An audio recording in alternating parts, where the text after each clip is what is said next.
Okay, it's on hot. And I'm about to put this pork shoulder in that side down.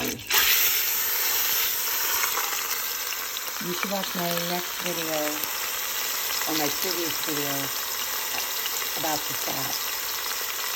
That's all I'm going to say. Stay tuned. Okay, the pork is browned on all sides, and in the pot I put some beer that I'm going to just get all the brown bits off the bottom. One, that's flavor, and two, and when you're all done, you will not have a big mess to clean up.